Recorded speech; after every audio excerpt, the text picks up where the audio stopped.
the snow outside in northwestern Pennsylvania was coming down an inch an hour, and they parked the gurney right by the ambulance. The ambulance doors were open, and there was this light shining on my dad's face. And there was this soft...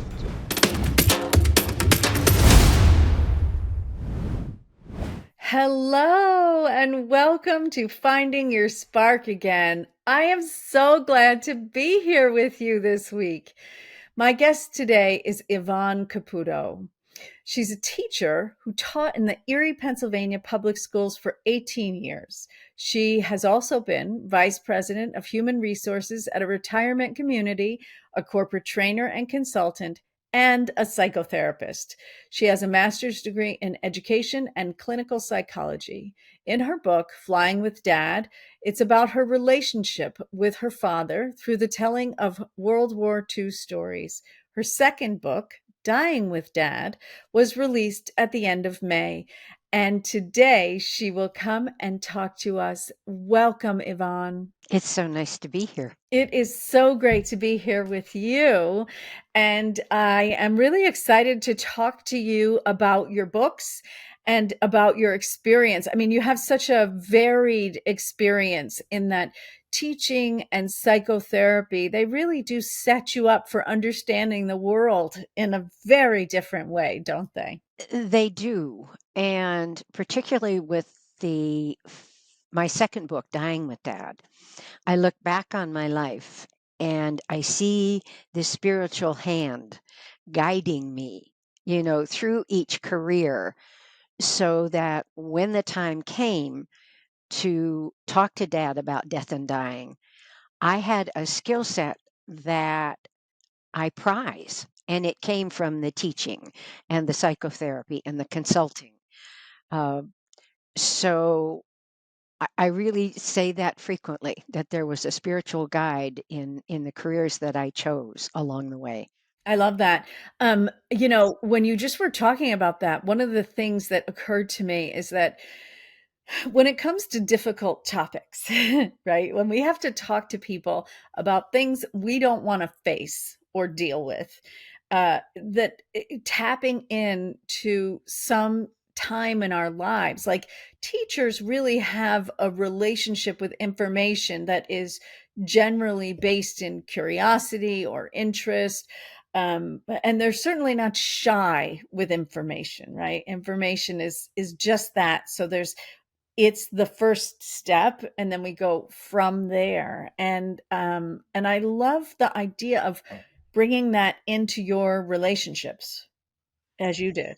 It's been very helpful along the way. I remember in graduate school a long, long, long, long time ago, one of the professors said to us that the most difficult thing that we would have to do as therapists was listen. And I remember thinking, oh, well, that's got to be the easiest thing we have to do. But what do you mean the most difficult? That turned me on my head, however, when I had my first client. That presence that you needed to have, how you needed to hang on every word, and at the same time be thinking about the context of what people were saying. And then, okay, what was the question you were going to ask? Where were you going to take the conversation from there? So listening, and to the kids too. I mean, there were many times that my students would come to me and said, you listened to me. When I really needed someone, you listened to me. So both the teaching and the psychotherapy were occupations that I had to hone that skill of listening. Most times when we're in a conversation, somebody will be saying something to us and we're ready for a response. And whether or not that response is truly going to fit what the person is saying may not matter. So this is a totally different kind of listening that really I was helped by the careers that I had. Yeah, I love this illusion that you're making, this space that you're making for presence, and for also for holding space for whatever falls out of the person's mouth to come, right? Because there's so much when we're talking to one another, there's so much that indicates whether we're safe or not safe to say the next sentence. And so, what your interactions are change drastically when you become really present and have the ability to just hold open a little space for people to tell you whatever they need to tell you. One of the most effective sentences that I learned along the way was 3 little words. Tell me more. Tell me more. What makes you say what you're saying? Where does that come from? And not even the questions that follow up, but just the tell me more.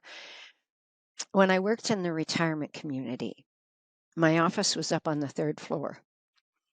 And it was also a floor where there were residents. And my door was always open, and residents would walk by. And many times they would come in and sit down and start a conversation. And on some occasions, what came out was, Yvonne, I want to go. And I would say, tell me more. And I would hear, I'm tired. I've been in pain for so many years. My husband is gone. My friends are dying. I'm ready. I just want to go. Now, what would happen with many of our staff, if a resident would say that, their response would be, oh, don't say that. We want you around. You know, what would we do without you? And the minute that those words came out, the resident would shut down because they'd just been invalidated. So that tell me more is just a stance that I've often taken, particularly around difficult subjects. Yes, and we all face them. I mean, most of us have elders that we count on to be here who are not going to be here forever. And also, a lot of people are present for someone their own age or even younger that they care about that's going to go. They're going to go before you. So there's a lot of emotional connection that can be made in those spaces, a lot of ease that can be created. And I love, as we were referring to in the green room, this space that is really a soul level joy that can be accessed. But first, you have to be curious, right? You have to allow the person to be the fullness of who they are. I know you talked about that in your book. That's exactly what happened when I was writing Flying with Dad.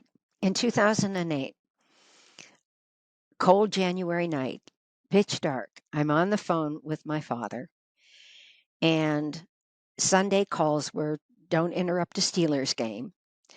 Um, and he opened up and told me this funny, quirky, off the wall story about making an emergency landing in freed Belgium at the end of World War II.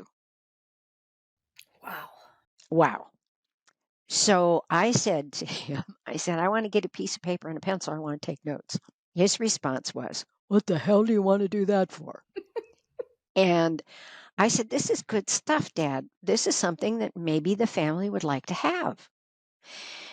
So where it came from in the very next phone call, I don't know. But I said to Dad, if you're willing, start at the beginning. And story after story after story started tumbling out of his mouth rather. And I began to see the man I always wanted to know. Dad was greatest generation. Food on the table, roof over our head, there every night, knew he loved me. But to have the kind of intimate conversations in that space that you talk about, that soul space, we didn't have those. And I always felt that that was something that was missing. So as the stories rolled off his tongue, And as he saw what kind of research I would do if he didn't remember something or to clarify something that he had said, he began to open up more and more and more. And this relationship that I had so longed for started to blossom.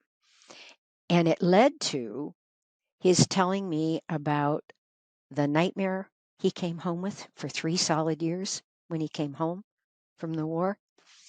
A nightmare that was so bad, he dug channels in the mattress trying to escape in his dream the B-24 that was going down. Um, he also told me about a flashback that he had, and as a psychotherapist, I could explain them. And I said to him, I'm so sad that they didn't know when you came home what we now know. And Dad, those nightmares were normal. His response again was, "What the hell do you mean?" And and so I explained the neurobiological process of nightmares. And he said to me, he said, "Well, it didn't seem like the other guys that I met on the streets when I was at home, that they were bothered by anything about the war." And I said, "That's because you didn't talk about it. That's because you came home and you acted as if it was all done." And it wasn't all done. It wasn't all done for a lot of people. And Dad, those nightmares were normal because of what you watched and what you experienced. So that kind of thing was really the beginning that eventually led me to be able to talk to Dad about death and dying. On the phone sometimes, he would just say to me, "I'm so ready to go. Tell me more." And we'd get into it. And then sometimes I would just be kind of listening for the emotional content of whatever it was he was talking to me about. And I would say, Are you ready to go?" And sometimes he would say, "Yeah." And sometimes he would say, "Well, no, I've had some really good days and it's been nice and relaxing and fun. So no, I don't think I am." And we would go back and forth like that. But I got to the point where I just wasn't afraid about talking about death and dying. Yeah, there's a certain acceptance of our process of being human that comes in. So, I talk a lot about having an impact on our version of reality, right? And so, if you took it out of context, you might think that you can just change everything. But the reality is, what is it? My father used to say, it's a one-way ticket, right? It's like you come in, you grow up, you have experiences, eventually you leave. When you leave, that's you've got some impact over that, whether it's at 50 or 100 or whatever, right? Those are some of the details of how we live and the choices we make, and those moments that we say, I'm this is it for me, I'm ready to go, or nope, I've got some more living to do. um but when we do that, and we really s- accept what is happening, both for us and also for the people around us, right? For the person who's saying, "Yeah, I'm just about done here." There's a whole different level of being able to interact with one another, isn't there? Oh, it's true. It's so true. Um, Dad, in those moments, I was talking in the green room about a document called the Five Wishes, and it's an advanced directive on heart. And some of the questions just went so deep. I said to Dad, "How do you want to be remembered?" And he said, "Oh, for my volunteer service with the Red Cross." And I said, "Really?" And he said, "Yeah." And I said, "Well, what about World War II?" And he said, "Well, that too." I mean, it was if World War II was at no level comparable to his volunteering with the Red Cross. So those kinds of things came out of it. When we talked about the funeral, I said, well, one of the questions in the 5 wishes is, what kind of a funeral do you want? Dad was Roman Catholic. And he said, I want a high mass. I want the incense. I don't care what readings there were or are. I want you kids to choose and the grandkids to choose. And whoever would like to do the readings, that's fine by me. You'll choose something really nice, I know. My husband has a beautiful tenor voice.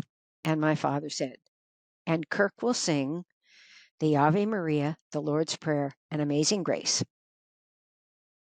And That's quite a then list right there, by the way. Your husband's quite talented. yeah, but here's something else that came out of it. He said, you know that thing they were doing lately, Yvonne, where people get up and talk about you at the funeral? And I said, yeah. He said, I don't want that. He said, if people haven't told me something nice to my face while I'm alive, then don't stand up at my funeral and tell me. I don't want that. So we wrote that in.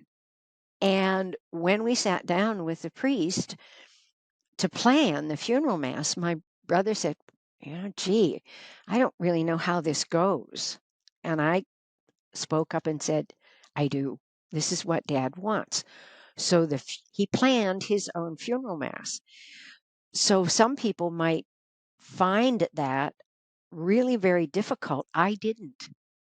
I was just so grounded that here was another problem that we might have had to have faced in making choices.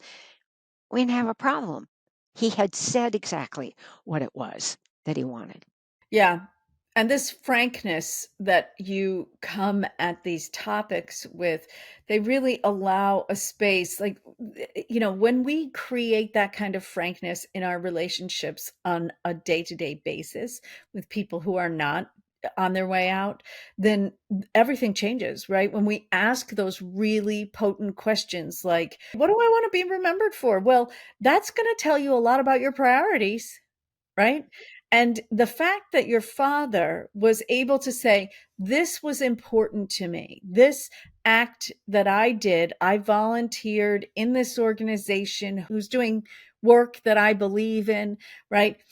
That that when we put our full energy behind things, when we make the decisions what to do every day, right? Then it's easy to answer those questions. And it's not an uncomfortable conversation about the review of my life in a way that I wish I had gotten to this and I wish I had gotten to that, right? Because you were both able to be frank about it. That's true. And another little story that is very telling is in my psychotherapy practice, I had a woman who had an acute illness. She had 2 transplants, and there were things she could do and things she couldn't do. And over the years, she would come back into my practice just for a tune up. And it got to the point where I was questioning what was I doing? Was I doing any good for her? So I went to a conference and it was on trauma, and the speaker was excellent. And I went up during one of the breaks and stood in line. And when I got up to him, I told him the very same things I'm telling you. That I was beginning to question. And he said to me, he said, Yvonne, there's only one question you have to ask her. And that question is, how do you want to live till you die? How do you want to live till you die? I went back to my seat and sat down, and I don't think I heard much of the rest of the conference. I was so logged on to how in the world am I going to do that? Well, lo and behold, of course, she came back in for a tune up. And I'm sitting in my chair knowing that I need to ask this question, wondering how I'm going to do it. But I took a deep breath and said to her, I'm going to ask you a strange question, and we'll just see how it goes. And I said to her, "How do you want to live till you die?" She cracked up. She started belly laughing. And she said to me, "Yvonne, that's the best question you've ever asked me." And from that time on, when she came in for tune-ups, that's always where we began. Because as things shifted for her, how do you want to live? What are things that you still could be doing that would make you feel good, would make you feel, for her, it was a sense of purpose. The more ill she got, the more unable she was to do some of the things she loved to do. But she wanted that sense of purpose. She wanted that sense of giving back. So our conversations went that way, you know, that she would leave and she would have a list of things that she had thought about doing that were now on her to do it list. How do you want to live till you die? I love that. It's such a great question, and it puts it all into perspective because, what we were talking about earlier in terms of it is a one-way ticket. Like you come in, you go out, there's two doors, that's it. You do something in between.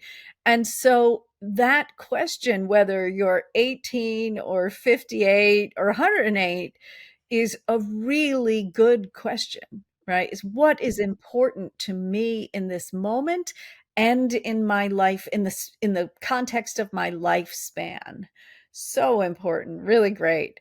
Now, earlier we were talking about some of these really difficult conversations and what opens up in there, and this concept that you brought up of sacred joy. Can we talk a little bit about that?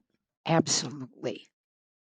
I didn't know for sure, or actually for real, until I was with my father and he was actively dying.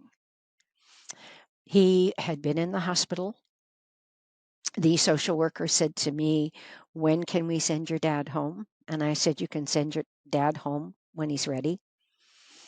I lived 6.5 hours away. So I had driven back from the hospital to home. He called me on the phone and he was livid. I could hold the phone out from my ear. "Why did you tell them that I could go home?" I said, "Dad, I said you could go home when you were ready. It doesn't sound like you're ready." And then he said, "Yvonne, I'm scared. Can you come home? Can you take a leave of absence?" And I said, "Absolutely."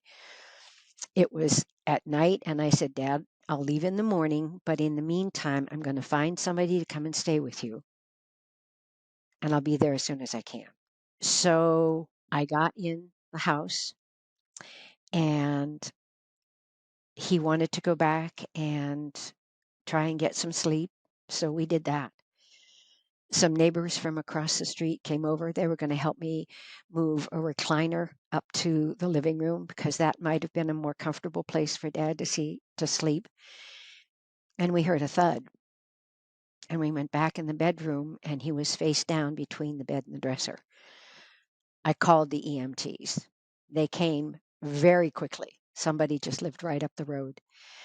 He and I moved Dad out to the end of the bed, and he said, "Because we're EMTs, we have to work on him." I called the hospital. I said to the unit that he's on, "Get Dad's DNR to the emergency room. They're bringing him in."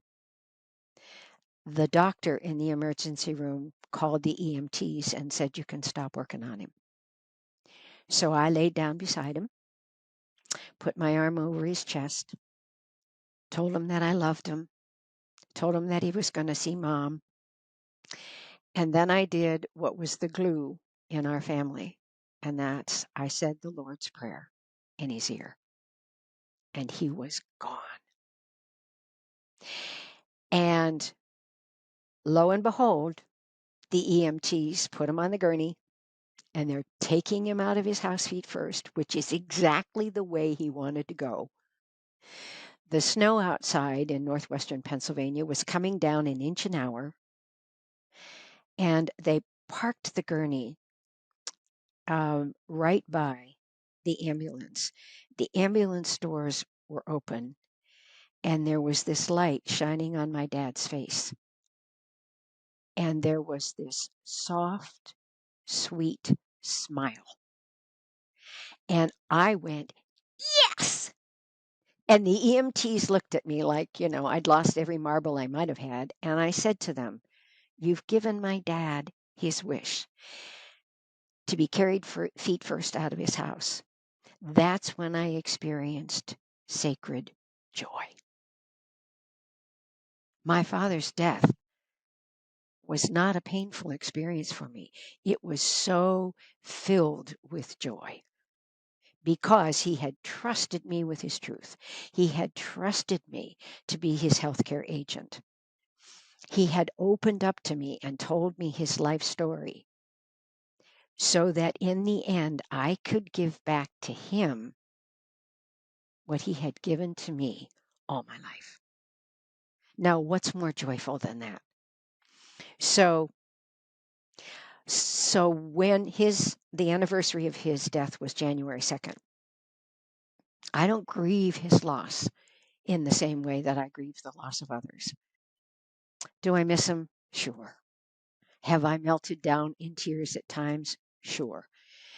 Do I want to have a pot roast dinner with him and ask him a ton of questions? Absolutely. But equal to that is this sacred joy. And so I have become so passionate about sharing this story because I would like other people to experience what I've experienced. I mean, I can look at his picture. It's over here on my desk. And I experience that sacred joy all over again. So it's changed the grieving process for me. It's not what I experienced when mom died. It's not what I experienced when we lost my brother. It's something totally different. I am so grateful that you came here and are talking about this. I feel like a lot of times talking about our emotional journey in extreme circumstances, it gives such an incredible model for how we can how the choices we can make during the rest of our lives, right? Because everything is amped up when we are in these extreme circumstances. And in addition, I have had such a similar experience in terms of my father's death and my husband's death. And so there's this sense of um I mean, there's a sense of joy that is in this passing, right? There are communities that actually celebrate the death process rather than grieve the loss of the person because they are finally back where they belong, right? And and I think there's some sense of that when you can feel that joy, you know that there was an experience that this beautiful soul had on the earth, and that even the exit point was wonderful. And I will say that in terms of making those moments spectacular, when you can really show up and be present for that person or for yourself in that process, those moments can be so spectacular. My father, when he passed, he almost died 2 days earlier than he died. And then some things happened, and people were blaming themselves. And he came back. He came back for a day or so. He buttoned up some things that he wanted to finish. He got all the emails. Got one of the kids to write all the emails he wanted written.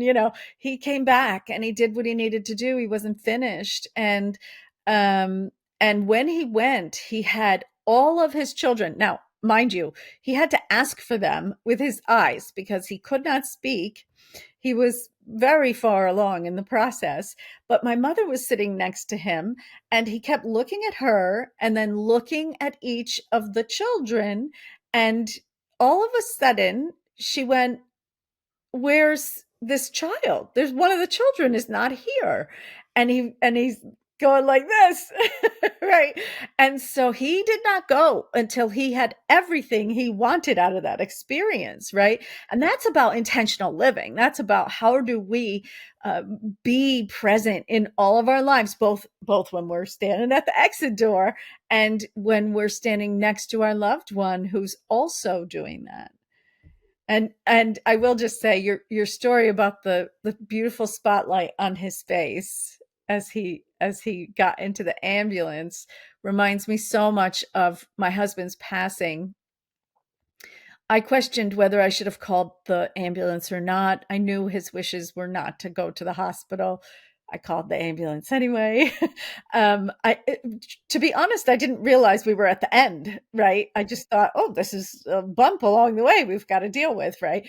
And without that time, without me saying that, let's go forward into this hospital situation, when he passed away, there were fireworks outside of his window. There was a little spotlight coming in from one of the windows, a reflection off of a window. I mean, he had all of the spectacular moment that he would have wanted, right? He was a bit like that. He'd like a little flamboyancy. And those are moments that only happen when we trust ourselves. Right? Because, like, even that thing that I just said, like, I could have not called. I could have I could have said, "Well, I know and that he doesn't want to go to the hospital, and maybe this is the end, and I should face reality and all that." But I just did what felt like the next right thing, to be present. It's amazing to me how miraculous it can sometimes be. Just absolutely miraculous. And of course, realistically, it's not sometimes. It wasn't miraculous when we lost my brother.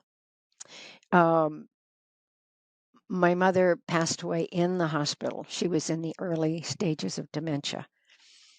And I was really ticked at her after she died because she was in the hospital.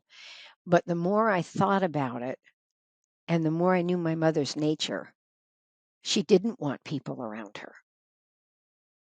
She was very private when it came to illnesses and stuff like that. And that goes into my own personal history and my grandmother and all that kind of thing. But my mother didn't. I think truly she did not want people with her. And the miraculous part of it is that her dementia was causing some pretty aberrant behavior that would have been so unlike her. And she was in the hospital because the doctors were wanting to try and adjust medication so that Dad could take her home.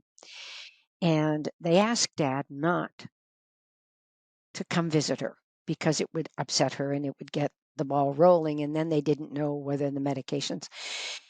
He was driving and he said, I don't know what it was, Yvonne, but I just decided I was going to go see her. So he went up to her room.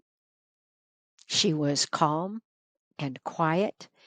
And she said her dinner tray was there. And she said, Mike, would you feed me my applesauce? And he did. And when that was all finished, she looked at him and she said, I want you to go now because I know you don't like to drive at night. She passed away several hours after that. So the miraculousness was whatever she sensed, however she sensed, or she knew what it was that she needed to do for my dad. And he would talk about that after she passed, that he was so grateful for that last memory. So it happens that way.